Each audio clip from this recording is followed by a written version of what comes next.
अमेरिकेच्या राष्ट्राध्यक्षपदाची निवडणूक आता अवघ्या 2 दिवसांवर येऊन ठेपली आणि अशातच रिपब्लिकन पक्षाचे उमेदवार डोनाल्ड ट्रम्प यांच्या रेनो येथील सभेमध्ये बंदूकधारी घुसल्याच्या अफवेने एकच गोंधळ उडाला।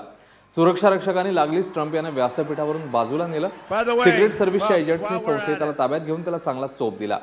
दरम्यान संशयिताची झडती घेतली असता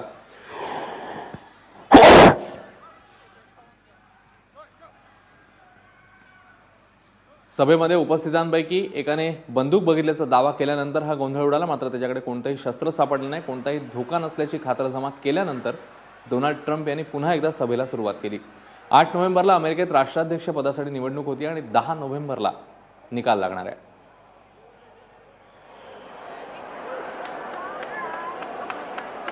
Fighting for your community and protecting your family.